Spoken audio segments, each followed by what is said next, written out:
Olá, agora são 11h30 pelo horário de Brasília desta sexta-feira, 28 de julho de 2023. Este é o Jornal do Empreendedor, segunda edição. Seja muito bem-vindo.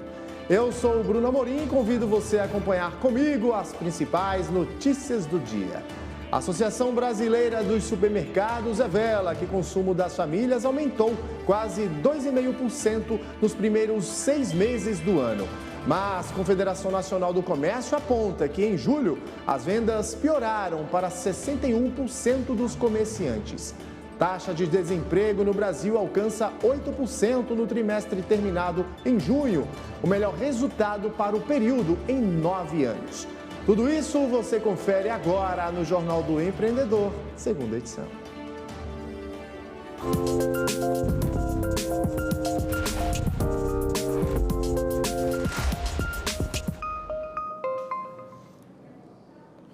O consumo das famílias aumentou no primeiro semestre de 2023.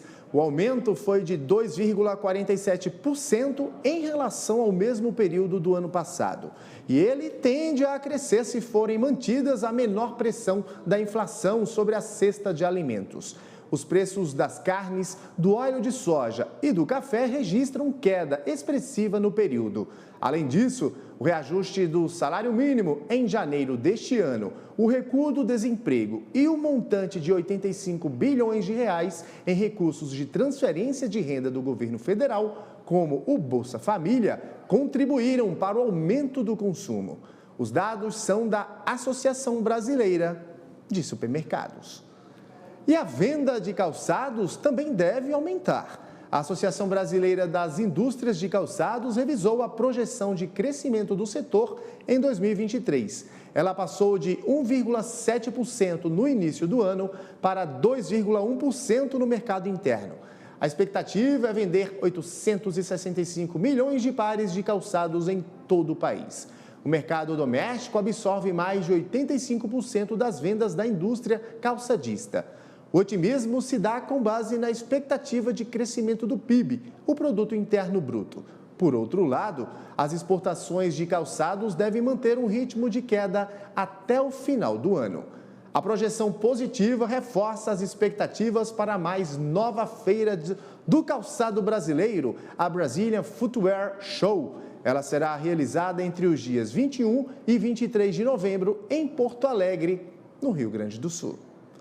Em Belo Horizonte, a 4ª edição do E-Festival reuniu nomes do empreendedorismo nacional e internacional, além de especialistas renomados e profissionais de sucesso. Uma excelente oportunidade de incentivo para quem está começando. A reportagem é de Larissa Pimenta.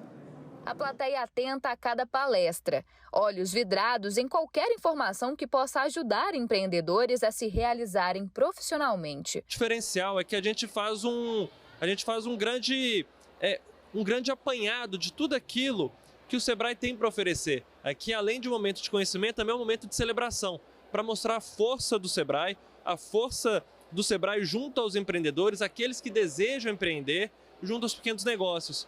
Então aqui, pela estrutura do Minas Centro, pelos calibre dos palestrantes e todas as atividades que os nossos participantes aqui do evento vão ter essa possibilidade de estar conosco aqui, não tenho dúvida que é um evento extremamente diferenciado do ponto de vista técnico, do ponto de vista de diversão. A gente espera que aqui seja um marco para o Sebrae Minas. O evento é uma parceria entre o Sebrae e a Câmara de Dirigentes Lojistas, a CDL-BH.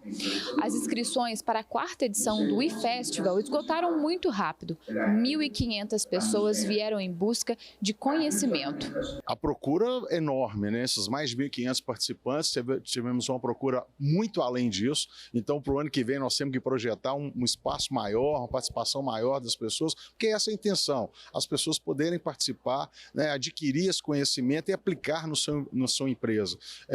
Então isso a gente tem que buscar cada vez mais e nós vamos fazer isso. Essa participação de muitas pessoas é muito importante, porque o empreendedorismo está na veia do brasileiro. O empreendedorismo é uma oportunidade, sim, para que o brasileiro possa desenvolver suas habilidades e ganhar dinheiro com isso, gerar negócios, gerar empregos, né, melhorar a renda da família, de seus amigos, dos seus funcionários, e é isso que a gente quer. Esse é o papel do Sebrae. Uma das palestras mais esperadas, com certeza, foi a do ex-nadador da seleção brasileira, Joel J., com o tema "O sucesso é treinável". Você não vai ser visto como especialista sem antes você dar resultado, tá? Várias atividades em painéis espalhados pelo Minacentro fizeram sucesso entre os empreendedores. E ficou claro para todos que passaram no evento a ideia de que o futuro é o fruto do que se planta hoje. Este painel, por exemplo, mostrou várias metas a curto prazo que empreendedores traçaram após insights com os palestrantes. De estabilidade financeira a ampliação de negócios já consolidados. Muita novidade, muita inovação, temas extremamente atuais e oportunidade de conexão, oportunidade de buscar inspiração e oportunidade de transformar a sua vida, a vida da sua empresa através do empreendedorismo. Nós estamos aqui não só inspirando as pessoas, mas criando essas conexões através de espaços super instagramáveis, com espaços para gamificação e as pessoas vão se interagindo ali, trocando ideias, buscando inspiração para que eles possam ali implementar novas ideias, inovações no seu negócio, na sua empresa e, com isso, conseguir melhores resultados. E no próximo bloco, agricultores comemoram o seu dia hoje, 28 de julho. Eu volto daqui a pouquinho. Não saia daí.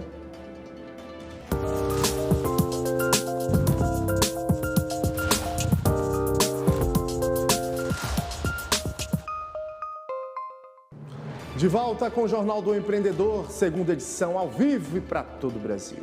A taxa de desemprego no Brasil foi de 8% no trimestre móvel terminado em junho. É o melhor resultado para o período desde 2014. O trimestre imediatamente anterior, entre janeiro e março, havia alcançado 8,8% de desocupados. Já no mesmo trimestre de 2022, a taxa era de 9,3%. Os dados são da Pesquisa Nacional por Amostra de Domicílios Contínua, divulgada hoje pelo IBGE. Mudando de assunto, a arbitragem de empresas é uma alternativa já consolidada no país. E a principal justificativa é porque envolve disputas rápidas com baixo custo em comparação à justiça tradicional. Esse é o tema da coluna FEComércio São Paulo de hoje, com Gabriel Santana. Gabriel, seja muito bem-vindo aqui ao Jornal do Empreendedor, segunda edição. Um bom dia para você. Bom dia, Bruno. Obrigado pelo convite. Prazer te receber aqui para esse bate-papo, Gabriel. Gabriel, a velocidade de solução de uma disputa judicial quando tem sido relevante justamente para a escolha da arbitragem entre as empresas. Qual a diferença entre ela e a justiça comum?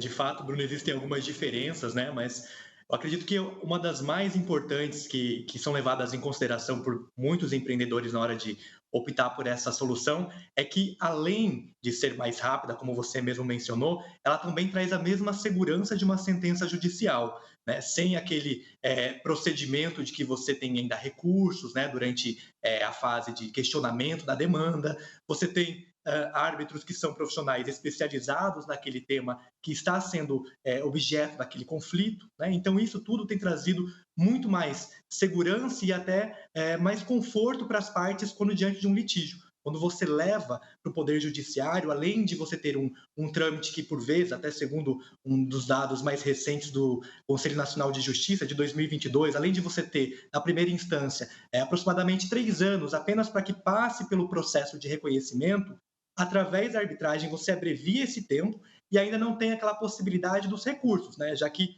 na arbitragem as hipóteses que você pode questionar aquela decisão tem a mesma segurança jurídica, inclusive pode contar com o Poder Judiciário para executar, caso a parte vencida não faça de forma autônoma, de forma livre, você ainda tem essa situação abreviada e segura, Então você acaba contando com esses profissionais especializados para decidir essa demanda que antes seria decidida ali por além de 3 anos, como disse que é um dado do CNJ, ainda haveria recurso, haveria toda uma fase que levaria muito mais tempo para chegar até a execução finalmente.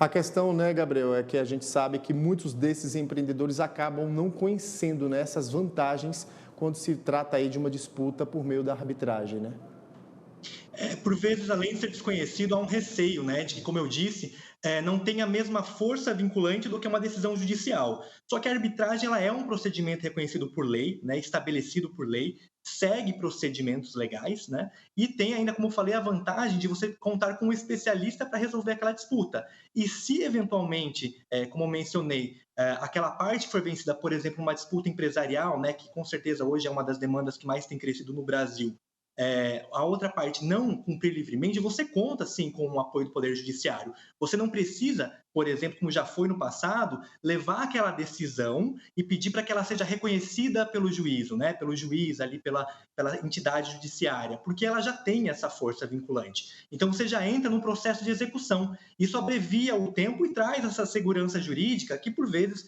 é o que mais é importante para o empreendedor, para o empresário, né? E é desconhecido. E é o que todo empreendedor espera, né, Gabriel, quando de fato ele precisa entrar aí em uma disputa judicial, né? Segurança jurídica, como você bem disse, né? E a lei de arbitragem, né? Ela justamente, essa lei de mediação, na verdade, de 2015, ela vem justamente para garantir mais segurança jurídica, não só para as empresas, mas para todos os envolvidos, né? Ela traz uma segurança jurídica, Bruno, e além de tudo, ela possibilita que as partes, de antemão, já estabeleçam como que vai funcionar, quais serão as regras do jogo, né? Então, ao invés de seguir ali o Código de Processo Civil brasileiro e ter todo um rito que, por vezes, pode levar muito mais tempo, essas partes, em comum acordo, ali assessoradas, né, pelos advogados dela, elas podem convencionar como vai funcionar, como que elas vão fazer e qual vai ser o tempo para apresentar provas, qual vai ser o tempo para responder. Então, isso abrevia e traz essa flexibilidade que é tão importante para o empreendedor. E no caso da FEComércio São Paulo, Gabriel, como é que ela entra nesse processo? Como é que ela atua nesse processo? A FEComércio São Paulo, ela tem a Câmara de Arbitragem, né, da FEComércio, que, como um dos diferenciais, né, dentre outros também que tem, aliás, é uma estrutura que está voltada para atender demandas de todas as complexidades, mas ela, sobretudo, tem um cuidado e uma atenção especial com pequenos e médios empreendedores. Eu acredito que esse seja um diferencial, né, uma vez que nós temos uma realidade muito diferente para esse público, né? Precisa de um cuidado, uma atenção, acompanhamento, além, claro, de custos que sejam condizentes com o tamanho do negócio. Então, a FEComércio hoje ela dispõe dessa Câmara de Arbitragem, que é extremamente acessível, inclusive assessora, né, o empreendedor, tanto quando ele vai estipular essa cláusula de arbitragem, né, essa cláusula arbitral no contrato, ou caso ele não tenha de antemão previsto essa cláusula, ele queira firmar um compromisso arbitral com a outra parte quando diante de um conflito. Então, a Câmara se dispõe, tem profissionais qualificados para isso, né, além de contar, claro, com profissionais renomados, árbitros que são renomados tanto no Brasil quanto também no exterior. Perfeito. Gabriel Santana, assessor jurídico da FEComércio São Paulo, eu quero aqui agradecer sua participação conosco no Jornal do Empreendedor, segunda edição. Obrigado. E a gente segue falando aqui de comércio, né? O comerciante, olha só, ele não está muito confiante não, viu? Para 61% dos entrevistados pela CNC, Confederação Nacional de Comércio, do Comércio de Bens, Serviços e Turismo, as vendas pioraram no mês de julho. Vamos saber os motivos com a economista da CNC, a Isis Ferreira, que está sempre aqui com a gente. Isis, seja muito bem-vinda mais uma vez aqui ao Jornal do Empreendedor, segunda edição. Bom dia para você. Bruno, boa tarde. Bom dia, né? Ainda não estamos no período da tarde. E aceito. Isis, quais os motivos dessa desconfiança, né, que levaram os comerciantes a manter esse índice de desconfiança? A gente tem aí um varejista que tem apontado uma menor confiança, o otimismo desse varejista tem caído nos últimos 3 meses, e isso está muito relacionado a uma dificuldade de alavancagem das vendas, né? O varejista entrou aí no segundo semestre do ano sentindo que está mais difícil alavancar essas vendas, tentar, né, a uma alta nas vendas, e com isso é natural que ele também reveja os seus planos de investir, de contratar funcionários e até de renovar os estoques. Por que isso está acontecendo? A gente tem aí um contexto de inflação mais moderada, bem mais baixa do que a gente tinha no ano passado, um consumidor que tem demonstrado uma maior segurança no emprego. Então, teoricamente, essas condições fariam com que as vendas melhorassem, né? Só que Por outro lado, a gente tem um endividamento muito alto, uma inadimplência alta e uns juros altos que têm, obviamente, encarecido o crédito para o produto que depende de prazo para ser consumido, né? Então, a gente está falando de produtos duráveis, então são os eletrodomésticos, eletroeletrônicos, os móveis, artigos de decoração, produtos de cine, foto e som, automóveis, esse tipo de item, né, que depende de prazo, depende do crédito, está mais difícil de ser comercializado. E esse varejista, principalmente desses segmentos, tem sentido que o custo do crédito elevado tem limitado naturalmente as vendas. Então, por mais que a gente tenha um consumidor mais disposto a consumir, né, por conta dessa inflação que deu uma folga no orçamento, por outro lado, a inadimplência alta e os juros também altos têm dificultado a conversão, né, dessa vontade de consumir para, de fato, o consumo se acontecer nas vendas, né, se impactar positivamente as vendas. E esse índice negativo, né, Isis, podemos dizer assim, ele vem justamente de comerciantes, né, de varejistas desses principais setores, né, que movimentam, né, a economia brasileira, né, produtos, serviços, né? Exato. A gente tem visto o otimismo caindo de forma mais expressiva, justamente para esse comerciante que comercializa produtos de maior valor agregado, que a gente chama, né? Em razão aí desse tipo de produto ser mais dependente do crédito. Porque quando a gente olha, por exemplo, o grau de otimismo do varejista de supermercados e farmácias, por exemplo, lojas de cosméticos, em julho a gente já teve aí um primeiro indício de que o otimismo desse segmento deve passar a crescer, né? Começou a crescer agora em julho.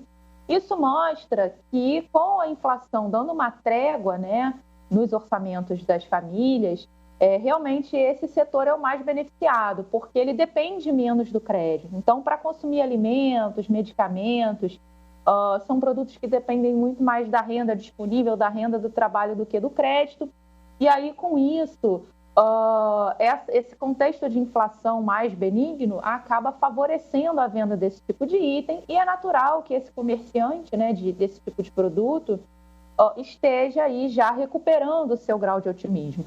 Em compensação, a gente ainda tem uma perspectiva aí de otimismo em queda para o varejista de produtos de menor capacidade de reuso, né, de maior valor agregado, como a gente chama, e até mesmo de vestuários também, porque hoje em dia o consumidor recorre muito ao crédito, ao cartão de crédito para consumir esse tipo de item.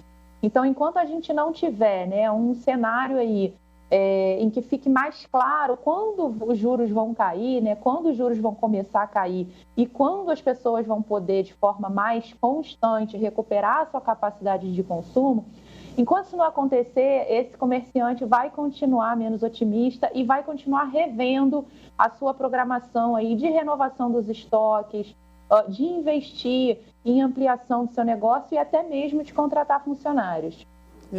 E a previsão para o futuro é de otimismo, né, Isis? Até porque a gente está aí às vésperas, né, de datas comemorativas tão importantes, e aí eu ressalto, eu posso destacar aqui o Dia dos Pais, né, agora no mês de agosto. Na sequência temos aí também o Dia das Crianças e as outras festas, as outras datas importantes que são as festas de fim de ano, né? Então, a previsão para um futuro próximo, no caso aqui, a gente já está batendo a porta do segundo semestre, é de que esses comerciantes, esses varejistas, eles de fato têm um otimismo melhor, né? Tem uma perspectiva melhor, né?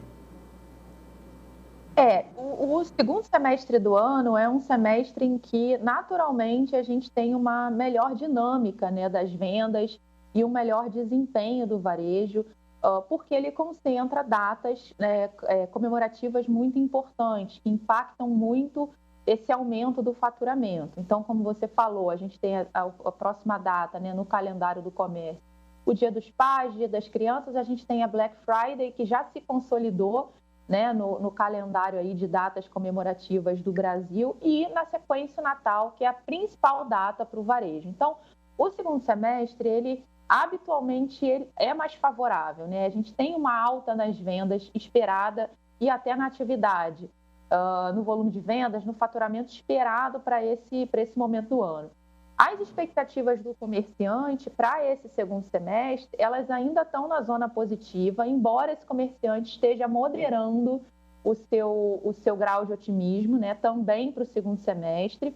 A gente tem aí um programa Desenrola, que tende a melhorar a capacidade de consumo das famílias, a resgatar o consumidor de renda mais baixa, que estava negativado, né, que ainda está negativado, mas que vai provavelmente sair da lista de negativados. Então, isso tende a ajudar o cenário para o crédito, mas esse crédito só vai ser recuperado para o consumidor quando a gente, de fato, tiver uma redução dos juros. Então, são medidas que têm que acontecer de forma em conjunto, né? Que tem que acontecer ao mesmo tempo para a gente ver uma melhora aí, mais significativa desse otimismo e que isso se traduza no maior investimento desse comerciante no segundo semestre.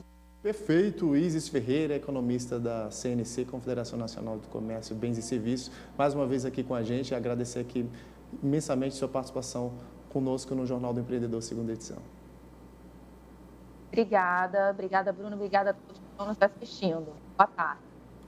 E hoje, 28 de julho, é comemorado o Dia do Produtor Rural, do Agricultor. O trabalho é árduo e nem sempre reconhecido, mas é graças a ele que temos comida na mesa e a melhoria da segurança alimentar no mundo.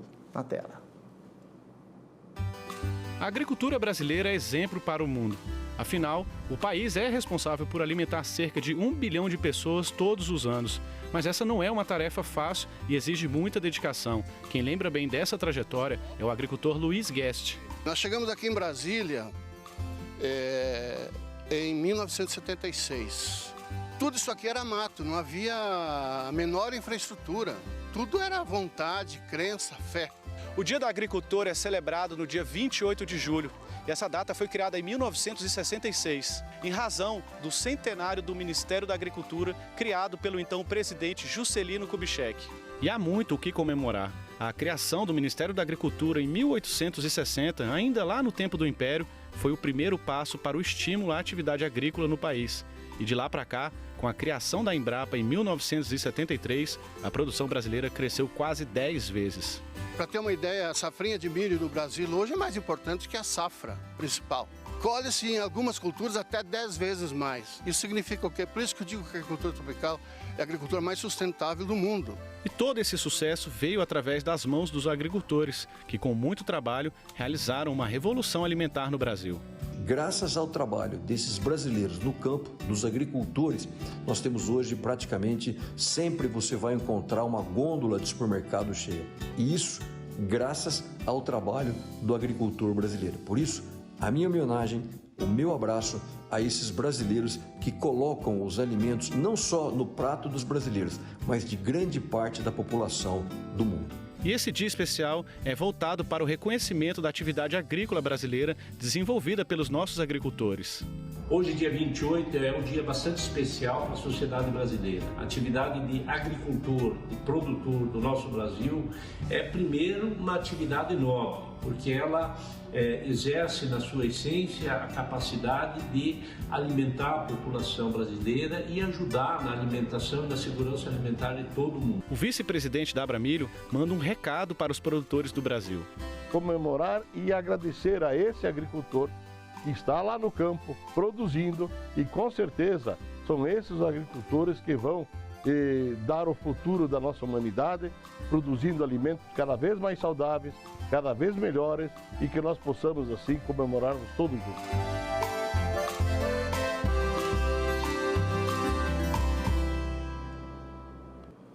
E a gente encerra esta edição do Jornal do Empreendedor parabenizando a todos os agricultores deste país. Outras notícias de empreendedorismo e negócios você acompanha na edição de 7h30 da noite. Um ótimo final de semana a todos. Eu volto na semana que vem. Até lá. Tchau.